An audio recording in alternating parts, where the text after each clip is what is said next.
Brought to you by ConcordiaTheology.org, bringing you resources that support the vigorous life of the mind in service of the gospel of Christ. Welcome to Tangible, Theology Learned and Lived. We're exploring the ways in which theology permeates all aspects of life. Through conversations with faculty at Concordia Seminary, St. Louis, we will challenge you to deepen your theology and live out your faith in Christ. I'm your producer and host, Jessica Bordolo. I'll talk with a variety of professors on a variety of topics, something different every episode, but all pointing to the intersection of faith and daily life, because it's tangible, theology learned and lived. Today we're talking about the 2025 LCMS Youth Gathering. This is a 5-day event. It's been happening every 3 years since 1980, and it provides youth and adults the opportunity to experience Bible studies, workshops, service projects, music, worship. The event continues to be the largest assembly of teens in the Lutheran Church Missouri Synod and the largest assembly of adults. The most recent gathering in July of 2025 hosted 20,000 youth and adults. In the studio today, I'm talking with two of the theological planners of the event, Dr. Michael Zeigler and Dr. Peter Nafzger. Dr. Michael Zeigler is the speaker of the Lutheran Hour, which is a weekly sermon broadcast on the radio and online with over 1 million listeners every week. Dr. Zeigler began his professional career in the Air Force and continues in the reserves as a lieutenant colonel. In 2006, he left active duty to earn a Master's of Divinity and Ph.D. here at Concordia Seminary, St. Louis. Before his role at Lutheran Hour Ministries, he served as a parish pastor in St. Louis City. Last month at the 2025 LCMS Youth Gathering, he was a mass event speaker, which means he led a plenary session in the Superdome with all 20,000 youth and adults. Dr. Zeigler, welcome to the show. Thank you, Jessica. It's good to be back. Dr. Peter Nafzger has been on the faculty here at Concordia Seminary since 2016. He is a professor of Practical Theology and director of student life. He earned a Master's of Divinity and Ph.D. here. He served as a parish pastor and adjunct professor at Concordia University St. Paul and is an active author and presenter on the topic of preaching. His most illustrious role would be on Lectionary Kickstart, which is the other podcast that we produce. Check it out. Dr. Nafzger served as a theological advisor for the most recent youth gathering. He helped to guide the development of the event's theological themes. Dr. Nafzger, welcome to the show.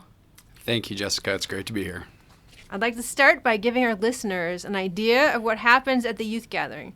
What do 20,000 teens and chaperones do for 5 days? Not sleep. A lot of walking. All downtown New Orleans, kind of take over the downtown area for 5 days. Wearing usually T-shirts that match with their youth group and carrying around backpacks, and it's the kind of thing that the whole city notices. Describe to me what it felt like to be at the gathering. I kind of was just an attendee. I went to a lot of things. Most of my work had been done long ago before the gathering started, so I got to just show up and watch young people gather, watch young people listen and learn, join them in singing and service, that kind of stuff. But I felt a little bit like a fly on the wall, just noticing how these groups come together and spend this time together in the convention center mostly. The day is organized around everybody begins in, you said small group Bible study. By small group, we mean like 4,000 or 5,000. Yeah, it's a big group. Or maybe 2,000 or 3,000. But everybody has Bible study to start the day, and then they have this experiential floor where you can go to these booths and learn things and experience things.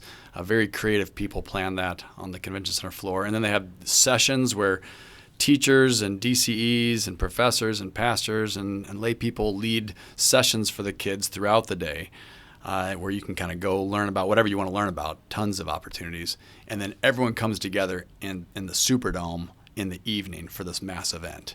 And that's the one kind of joint moment where everybody's together, learning and singing and celebrating.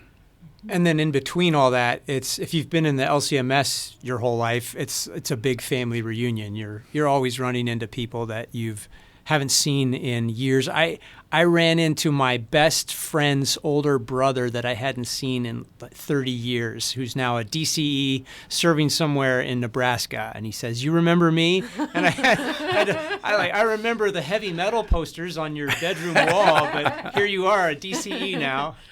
Yeah, so it's just a big family reunion. All right, I want to hear about your roles at this gathering. Dr. Nafzger, what role did you play?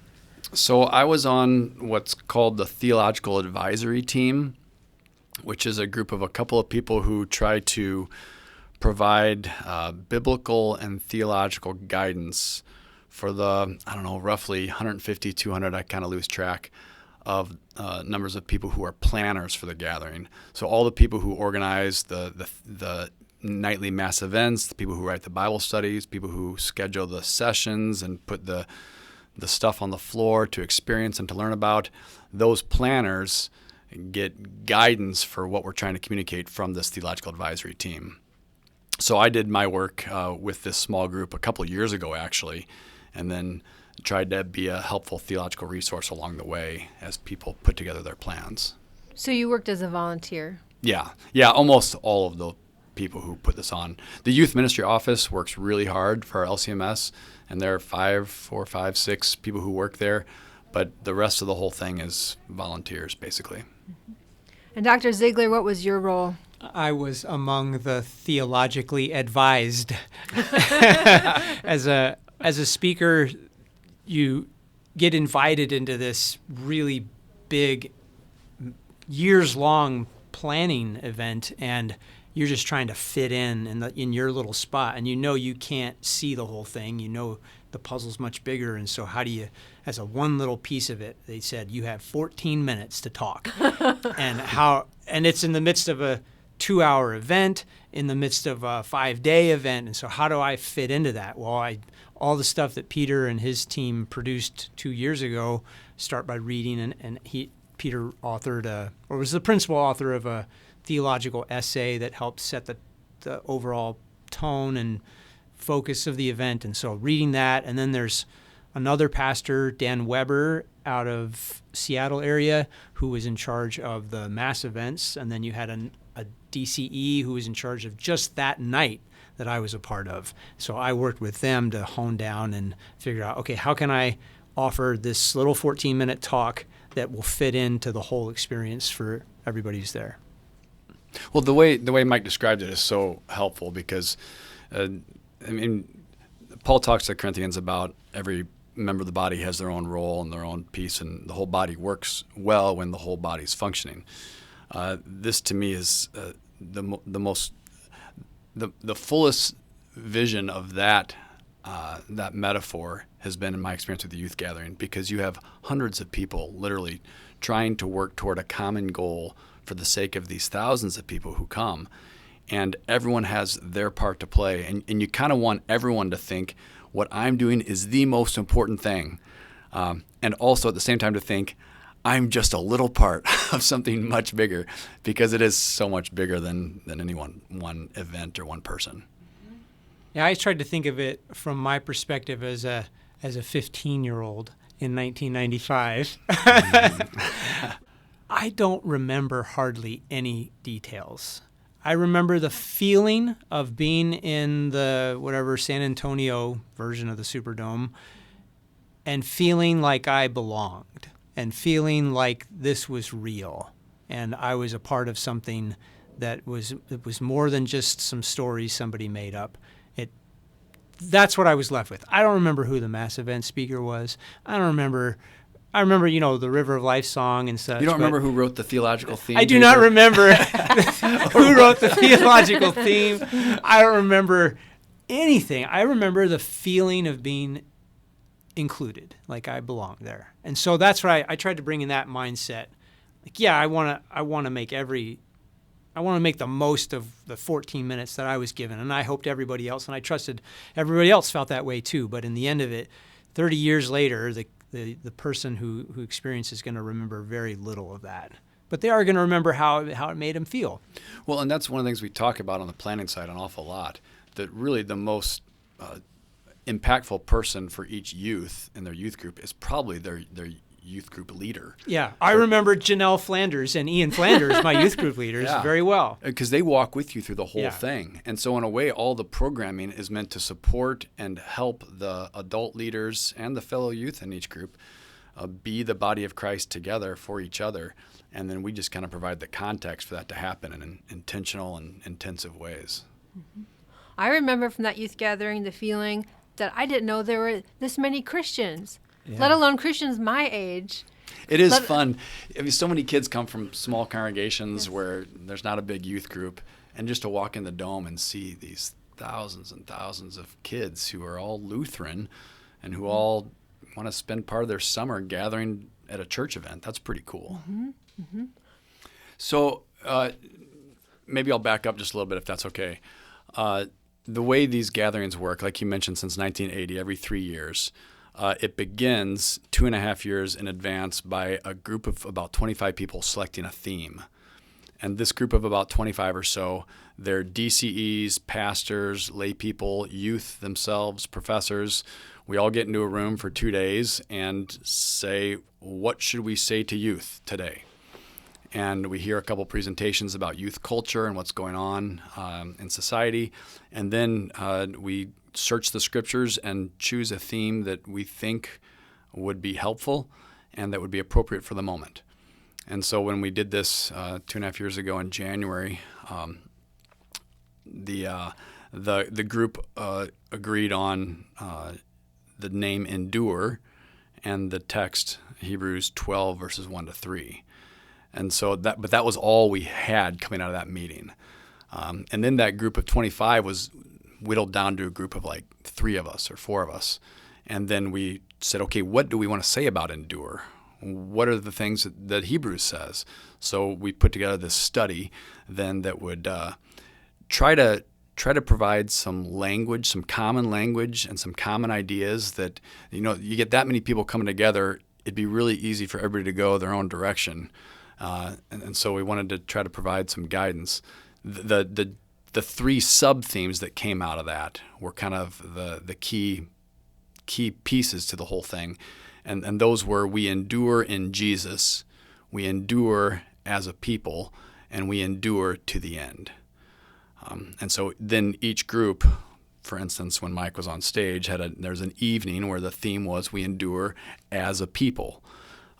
But then those 3 sub-themes kind of cropped up all over the gathering in Bible studies and sessions and worship, that kind of thing. And so that was kind of what I did, was try to help provide that kind of guidance. And then along the way, as these planners had questions about what do we mean by this, how are we going to try to develop that, then I was kind of in conversation with them as we went along. How much of that did you give to Dr. Zeigler so that he had something to prepare with? So I got the theological paper that Peter wrote and read that, and so it gave me the big picture of just what he said. And another thing that he didn't mention that he brought up in the paper was how much telling stories of endurance is something we do culturally. We have these wilderness survival kinds of stories that are really inspiring, and that's a way our culture inspires people to endure, and we do the same as the church. And he gave some examples. So I had that, and so that I had, okay, how can I tell a story in my part that will encourage this? Encourage us to endure, not just as individual Christians, but as a people. So I was given that part of the theme. And then there's that smaller group so Peter does the overall planning, and then this other team just does the mass events planning. And then I had one of the DCEs was just in charge of the one night of endure as a people. And so we went back and forth, and they gave me some ideas about how to pursue that. I wanted to add another text to the Hebrews 12 verse because I knew it was going to get a lot of attention in the Bible studies. So I had found some other texts to kind of put together with it, and then found a story and put it all together, and then sent it over to them, and they gave me feedback. And I remember Tori said, we really want you to have some more of this cloud of witnesses language in Hebrews 12, because there's just going to be this whole cloud of witnesses thing that happens immediately after. And again, as part of being a small part of a bigger picture, that they had these bracelets that lit up like a Taylor Swift concert or something, and helped them visually see that they are a small part of a bigger cloud of witnesses. And you're in a stadium with 20,000 people, and they've got these light bracelets shining, and you see yours starting to light up. And so she said, you really need some of that cloud of witnesses language in your to end with. And taking her word for it, because I didn't see the whole vision, I rewrote it and put that in there. And then to see it all come together that night was pretty awesome. So Mike reminds me of one of the when we look for people who can serve on the gathering, either as planners or as presenters, we generally say you got to have 3, probably 4 qualities that are essential. One is you need to be theologically sound. You know, we're communicating the gospel to a lot of people, and we take that very seriously. And so we have a lot of church workers, DCEs, teachers, pastors, who are very competent to do that. Secondly, you've got to have people who can relate to young people. Not all of us. Some of us are better behind the scenes. Others are able to communicate to young people really well, and they're really helpful, and they kind of get the way young people think. Thirdly, they've got to be able to work and play well with others. And you just described, this is not the kind of event where you get your spot and then you do whatever you want for that time.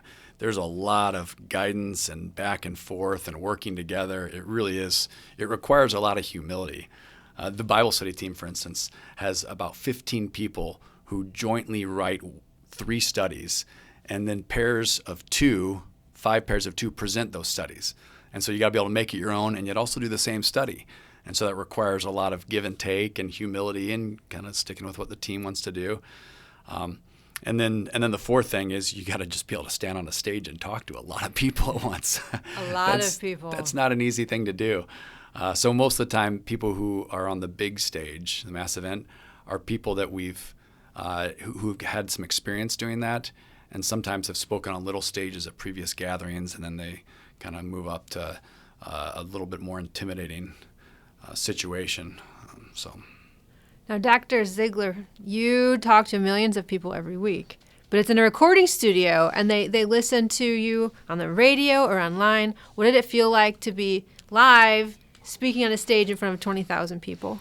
The echo of the speakers through the Superdome was really unnerving when we did the mic check in the first part of the day, and I found myself, after doing that, I had to go back to the hotel room and go through the talk again and again. Someone had given me the advice of, you got to know your talk frontwards and backwards, and I was so rattled by the microphone echo that I had to go back and you're kind of, it is kind of intimidating in a sense, but also you're kind of in a bubble in a sense up there, because you got all these lights in your face. You can't really see the people you're talking to. You can hear them, and that was the other different thing, is when 20,000 people, if you were going to say something about Jesus, you're going to have 20,000 people cheering, and it takes 10 to 15 seconds for that to build and to settle down before you can start talking again. So there was a whole different dynamic than recording in a studio or even preaching at a large church even.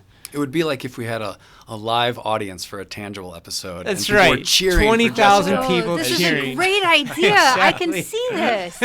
Listeners, if you'd like to be in a group of a live recording of Tangible, shoot me an email. What did it feel like walking around the event afterwards? Oh man, when they put your face on a 3-story high Megatron, everybody's your friend. So it was fun. It was when I started with the Lutheran Hour, someone gave me some very good warnings about the danger of any Christian being put up on a pedestal, and I think that's something that I took to heart and live with. And there's something that happens though when you're lifted up like that, people you are in a sense on a pedestal, and so instead of thinking of always just trying to get off of that pedestal, I try to think of how can I bring other people up there with me. And so if somebody wanted a selfie with me afterwards, I would try to make the effort to treat them like the celebrity, so to speak, and just learn about them. And so I had really awesome conversations with several dozen youth in the next 2 to 3 days, because everybody, they recognize you right away and they think you're a celebrity because they put your face up there. And then I could say, well, what's this school year look like for you? And they would be willing to talk. Whereas before I was on the stage, nobody knew me and they weren't going to have a conversation with me. So I found it to be an open door to have a lot of pastoral conversations with young people. I believe my daughter was one of the people that got a selfie with you. Well, she knew me before, so she knew that I was on Tangible. She's like one of the few people that knew that I had been on an episode of Tangible once. Tell me more about what you talked about. Well, the prompt again was endure as a people, and I found it to be really powerful if I could find something extremely local to lodge the talk in. And so that's where gumbo came from. I learned a little about gumbo and how it kind of started in New Orleans, and it's a picture of the eclectic nature of the city. You've got the word gumbo comes from an African language, and then you've got the andouille sausage from the French trappers who were there, and the bread from the German bakers that you eat with, and the rice from Africa, and so it's just this eclectic mix of all these peoples that had come to New Orleans, and that's how gumbo came about. So that was the idea: is gumbo is a good image for the church, and then so that was the abstract image that I wanted them to walk away with, and then they could go to a restaurant and actually have gumbo, so hopefully it would lodge it in their hearts. And then the other idea that came from these conversations with Peter's team was they said, we want you to tell a story, but don't just tell like an inspiring story that seems so out of the realm of ordinary. Like Peter, you talked about these Arctic expedition stories, and they're really cool stories, and they are very inspiring, but you're like, okay, when am I ever going to do an Arctic expedition? So I remember Dan Weber said, try to find a story that celebrates the ordinary and maybe involves youth. And so I'd known this pastor in New Orleans, and I knew a little bit about his story. Greg Manning's his name, and he had been a mass event speaker in the past. And I asked him, could I interview you and just hear some stories about your church? And that's where much of the details of the stories came from. It was his church. A big piece of that sub-theme that we really wanted to communicate was the idea that to be a Christian is to be in community. And it's a wonderfully diverse and eclectic and also unified community around Jesus and his promises by the work of his Spirit. This community that goes all the way back to Abraham, Isaac, and Jacob. The Bible studies unpacked a lot of the backstory in the Old Testament, and noting that these people weren't perfect. They all had their own flaws, but that God incorporates people into community, and that's what I think made the metaphor of the gumbo so helpful and so tangible. Is that you couldn't possibly have an ingredient on its own, right? And think of it as anything more than just some strange ingredient, but brought together with the rest, it becomes this beautiful masterpiece. And we really wanted young people to think of their relationship with Jesus as not detached from or separate from or inconsequential to their relationship with others, but deeply embedded in the community of believers into whom they're baptized, who share their fears and their hopes and their joys. And so we really wanted that to come through clearly, and it really did in your talk. And the cool thing about gumbo is that there is a binding agent that holds all the ingredients together. It's the roux. Roux means red, or in French, not rouge like scarlet red, but kind of like the blood of the lamb, of the Passover lamb. Nice. And all of a sudden it became a deeper level of the metaphor of the only thing that binds these eclectic ingredients together is this one ingredient that is the blood of the lamb. And so it allowed me as a speaker to highlight the importance of diversity, which can be a charged word right now in our culture, but to say that it's not our diversity that defines us, it's the blood of the lamb who holds diverse people together. That's what who defines us. I'm glad you brought that up, because one of the things, I've been part of these youth gatherings for quite a while now, and one of the things that we always really have to work hard to keep in mind, it seems obvious, but they all need to center and direct everyone's attention to Jesus constantly. This community is a community in Christ. We endure in Jesus. And so one of the things we work hard at with the theological team is to make sure that the language from Hebrews 12, consider Jesus.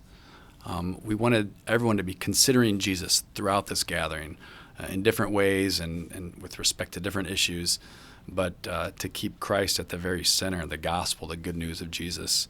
That's the foundation that has to be at all these events.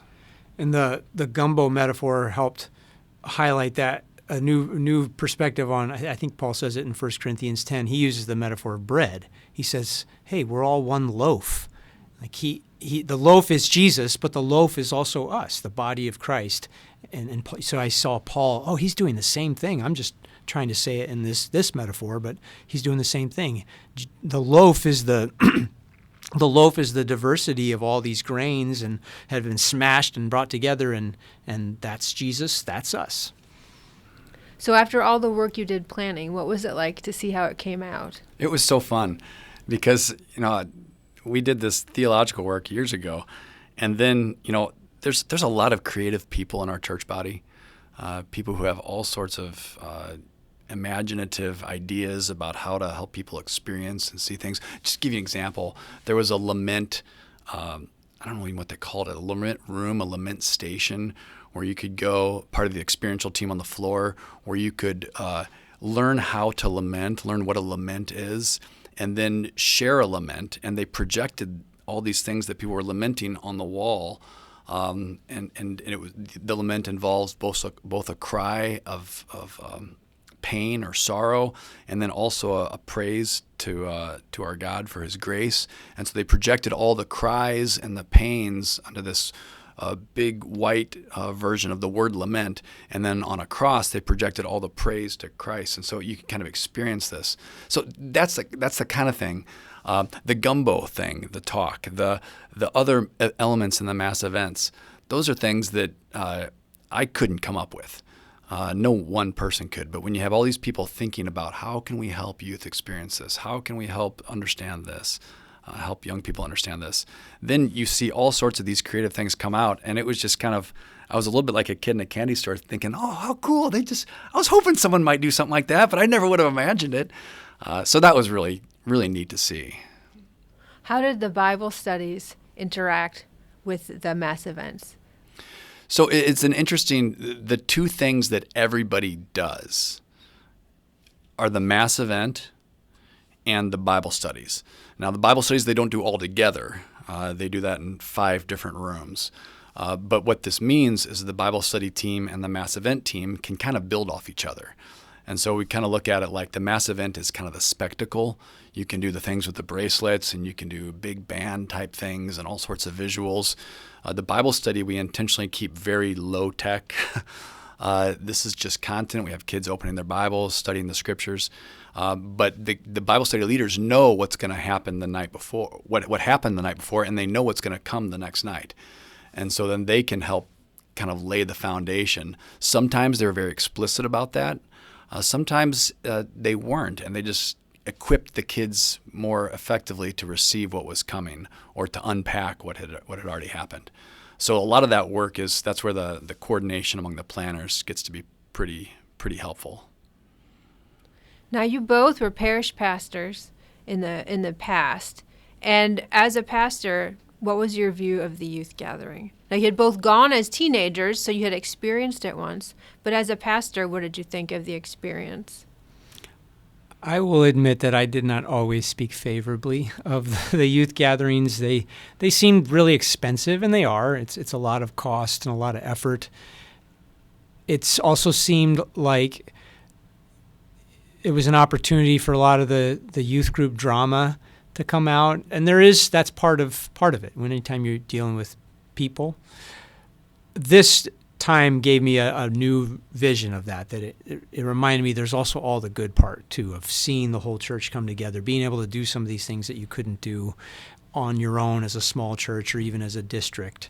Yeah, when I was a pastor up in Minnesota, our congregation was pretty small, and our youth group was pretty small. And I'd been a part of, and I'd been to gatherings before I became a pastor, and so I was pretty familiar with them already. But what I got to see as a parish pastor was I got to see a little bit about kids who didn't grow up in the church, kids who didn't grow up connected to a lot of congregations, Lutheran congregations, who felt pretty isolated in their public schools or their communities.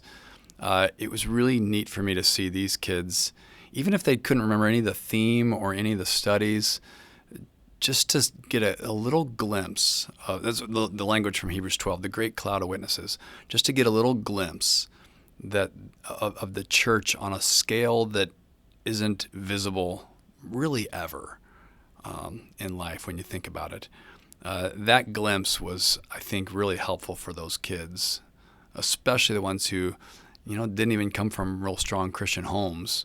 And they get to see, wow, there's actually a lot of people who care about me and us, and there's a lot of young people who seem like normal people, and yet they're believers in Jesus too. And so that through their eyes, I got to see what it's like to. I grew up in the church, so I don't have the vision or the perspective of somebody who's new to the faith, and that was fun to see kids who are new experience that. Another new perspective that I have and would encourage to local parish pastors is not only what that vision is doing for the church internally, but what it does for the whole community, say, of New Orleans when 20,000 Christians get together. Someone sent me an Instagram text feed where all these people, several hundred comments about what is with all these kids wearing T-shirts walking around New Orleans, and several hundred replies like, oh, they're so polite, or oh, they tip so well, or oh, they're singing songs about Jesus. And it was all this glowing commentary about, and they were trying to figure out why were all these kids in New Orleans walking around in matching T-shirts, and to see then the witness that gives to any community. And somebody mentioned, oh, they go and do service projects, and they've been coming here since Katrina and helping out. And because I guess this was how many times? Fourth time in New Orleans? Fourth or fifth, something like that. So 4 times now, this huge group of Lutherans have descended in New Orleans and now have a reputation of being people who do good in the name of Jesus. What are some other advantages or benefits for the church that come from this youth gathering? One of the things that you don't see a whole lot is that it's really kind of a leadership training program for a lot of young people in the church. A huge pool of people who are equipped and get a little bit of experience leading. Here at the seminary, a lot of the students in their applications will mention what led them to come to the seminary. A lot of them mark youth gathering as a very significant factor in them wanting to be pastors or teachers. And you see why, because you see DCEs and deaconesses and pastors and directors of Christian outreach on stage sharing the gospel with joy, and people think, wow, if they can do that, I could do that. And so there's a lot of leadership development, a lot of church workers. I know both seminaries had a lot of admissions people there, and they had a lot of interest from young people going into the church work professions. And so that's a neat side effect that especially in a day and age where we're very short on teachers and DCEs and pastors, it's a good way to raise up awareness and help people see what it might be like to serve in those vocations. That's how I got into church work.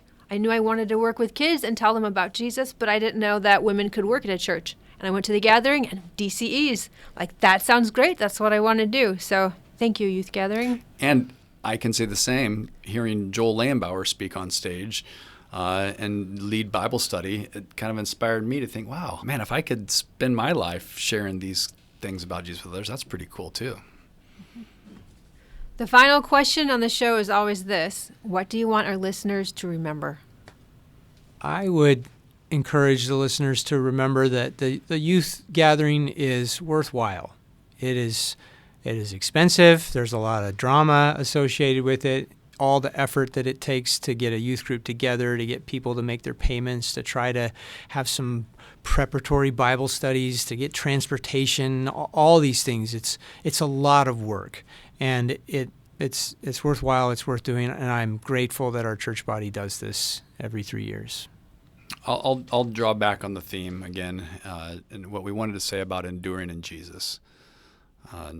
We want every youth and adult who goes to this or even thinks about it to endure in the one who endured for them. And if kids can go away from a gathering like that, and if our future youth gatherings can continue to proclaim Jesus, that's what we're all about. That's it for today. I'd like to thank our guests. Dr. Zeigler, thank you for being back on the show. Thank you for having me. Dr. Nafzger, thank you for being here. My pleasure. And thank you for listening. You can find more episodes of Tangible on all the major hosting apps or on our website, concordiatheology.org. We have a lot more free resources there. You should check it out. If you'd like to see this show continue, you can subscribe for free, share, leave a review. I'm your producer and host, Jessica Bordolo. Join me next time when we talk about the intersection of theology and daily life. It's tangible, theology learned and lived.